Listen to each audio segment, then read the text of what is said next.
கோழி leg piece வாங்கிட்டு வந்திருந்தாங்க. அந்த கோழி லெக்கை வந்து ரோஸ்ட் மாதிரி பண்ணிடலாமா, வாங்க எப்படி செய்யலான்னு பார்க்கலாம். அஸ்ஸலாமு அலைக்கும் ஃப்ரெண்ட்ஸ். Hi friends. இந்த கோழி லெக் ரோஸ்ட் பண்ணுறதுக்காக சில மசாலாலாம் ரெடி பண்ணிக்கலாம். அதுக்கு வந்து 2 ஸ்பூன் தனியாத்தூள், 1 ஸ்பூன் மிளகுத்தூள், 1 ஸ்பூன் சோம்பு, 1/2 ஸ்பூன் சீரகம், கூடவே பார்த்திங்கன்னா 4-5 வரமிளகா, லவங்கம், பட்டை 2 லவங்கம் ஆட் பண்ணிக்கோங்க, கொஞ்சம் பட்டை ஆட் பண்ணிக்கோங்க. இது நல்லா வறுத்து எடுத்து வச்சுக்கலாம். இது ஆறுனதுக்கப்புறம் நல்லா பவுடர் பண்ணி எடுத்து வச்சுக்கலாம் மிக்ஸி ஜாரில் போட்டு. இப்போது லெக் பீஸில் வந்து சில மசாலாலாம் ஆட் பண்ணலாம்.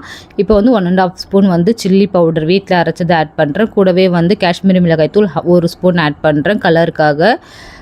ஒரு 1/2 ஸ்பூன் பத்திக் மசாலா, 1/2 ஸ்பூன் மஞ்சள் தூள், 1/2 ஸ்பூன் கரம் மசாலா, இது எல்லாமே ஆட் பண்ணிவிட்டு தேவையான அளவுக்கு சால்ட்டு, நம்ம வறுத்து அரைச்சி வச்சுருக்க பொடியுமே இது கூட ஆட் பண்ணி, கடைசியாக பார்த்திங்கன்னா தயிருமே ஒரு 2 ஸ்பூன் தயிர் ஆட் பண்ணிக்கோங்க.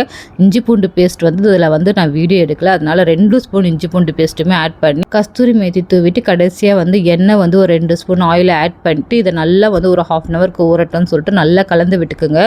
ஒரு 1/2 ஹவர் நல்லா ஊறினதுக்கப்புறம் சிக்கனில் அந்த மசாலா எல்லாம் ஊறி நல்லா அந்த சிக்கன் செய்யும் போது அந்த டேஸ்ட்டு சூப்பராக இருக்கும். அதனால் ஒரு 1/2 ஹவருக்கு ஊற வச்சிடலாம். இது ஈஸியான ரெசிபி கூட. நம்ம சண்டேல வந்து எதனா லெக் பீஸ் வாங்கிட்டு வந்து கொடுத்தோம்னா அந்த டைமில் இந்த மாதிரி செஞ்சு பாருங்கள், டேஸ்ட்டு நல்லாயிருக்கும். இப்போ ஒரு பேனில் ஆயிலை ஊற்றிக்கலாம்.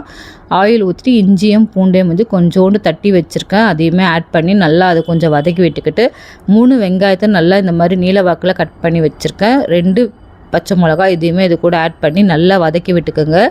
இந்த வெங்காயம், பச்சை மிளகா, இஞ்சி பூண்டு எல்லாமே வந்து நல்லா வதங்கினதுக்கப்புறம் இப்போ நம்ம கலந்து வச்சுருக்கோம் இல்லையா சிக்கன், அந்த சிக்கனுமே இது கூட நல்லா ஆட் பண்ணிக்கலாம்.